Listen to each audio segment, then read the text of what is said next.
Hi there, welcome to my channel. My name is Lynn. I'm doing a general reading for the collective.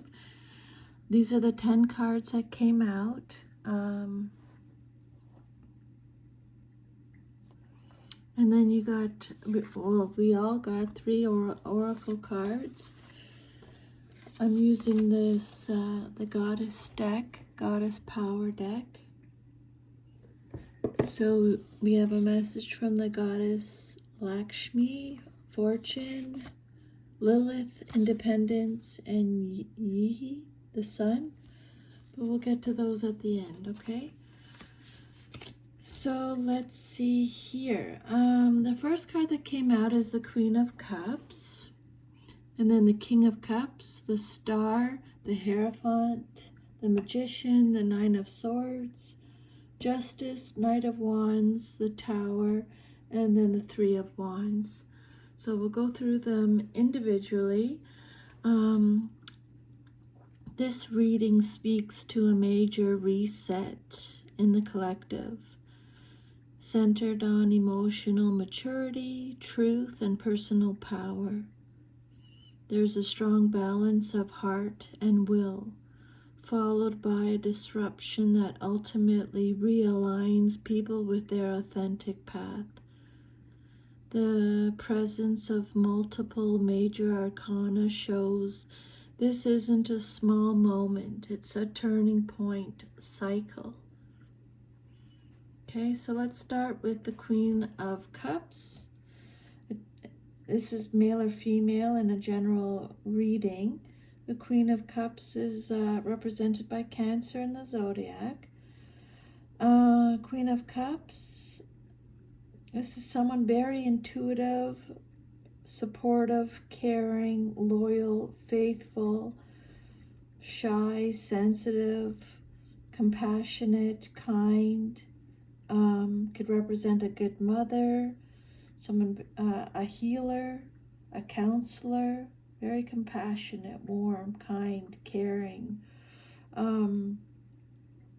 psychic, an empath, someone who's easily wounded, peace-loving. She represents love, emotional stability.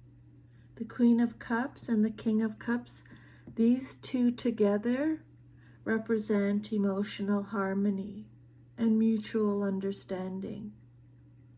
On a collective level, this shows people learning how to respond rather than react. I just did a reading for Aries and they got the same message. There's a call for compassion, boundaries, and emotional intelligence, not emotional suppression. The Queen of Cups and the King of Cups can also point to healthy partnerships, inner balance between intuition and logic, or healing between opposing sides.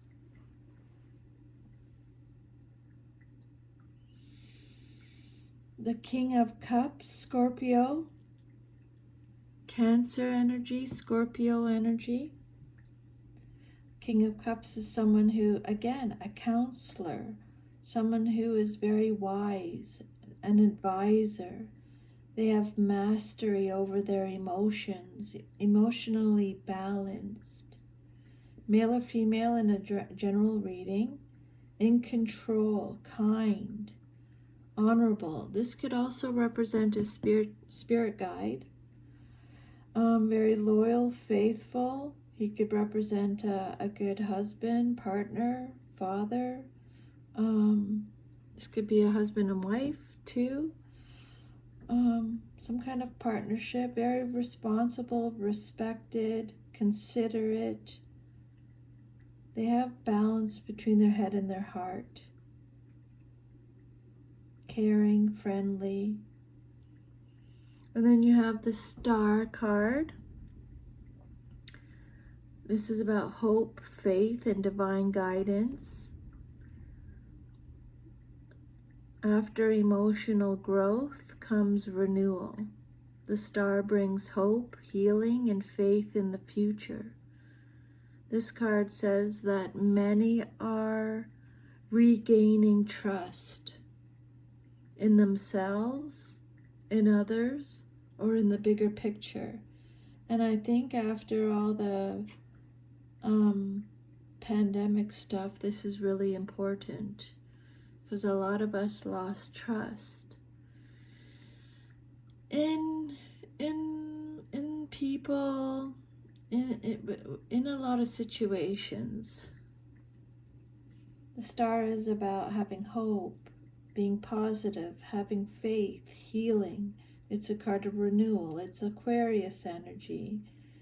It's a card of promise, meaning, protection, purpose, contentment, optimism.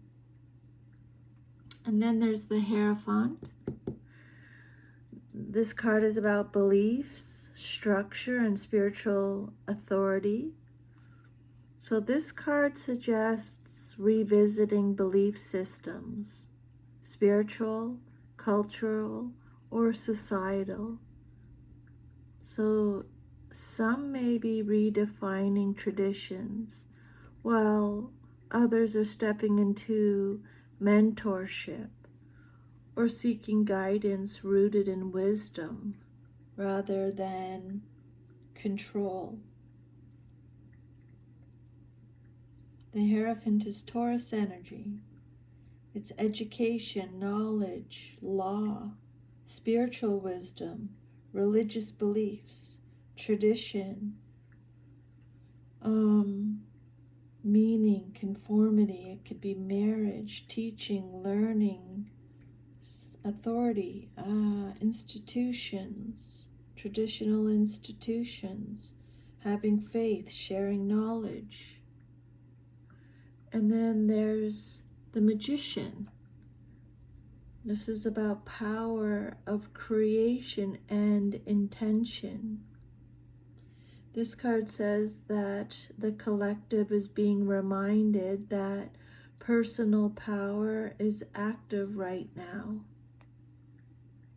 This is a moment to consciously create, speak intentions clearly, and use skills wisely. Manifestation is strongest when aligned with integrity, being resourceful, skills, ability, charisma, magnetism, resourceful, wisdom, manifestation, willpower, taking action, potential, having influence, being the center of attention. And then we have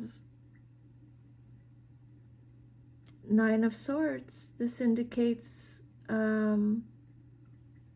mental processing, difficult conversations, or the truth coming to the surface. Communication may feel sharp, but it's cutting through confusion. Honesty, even when uncomfortable, is necessary. Nine of Swords, Gemini energy. This is a card about fear, anxiety, negativity, worry, nightmares, isolation, doubt, stress, having a troubled conscience, being at your breaking point, hopelessness, being overwhelmed, focusing on the past. It's a card of guilt, regret, remorse, isolation. Some of you might be dealing with a lot of migraines or dealing with menopause, hormonal issues. And then you have the Justice card, Libra energy. Fairness, truth, and consequences are highlighted. What has been hidden or unbalanced is being corrected.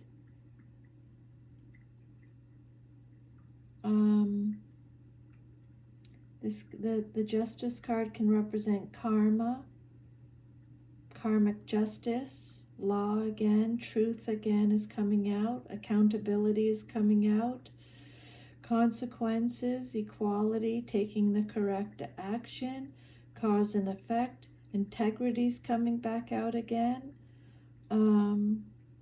clarity, fairness, balance, legal disputes for some of you, learning life lessons. This is about personal responsibility and collective integrity. And then with the Knight of Wands, with the Tower card, Justice, the Knight of Wands and the Tower together, here comes the shake-up. Impulsive energy meets unavoidable disruption. Sudden realizations, events, or revelations break down what was unstable. And even though it's intense, it clears the way for authenticity and freedom. This is sudden change and courage. And then the Three of Wands, looking ahead. After the upheaval with the Tower, there's vision.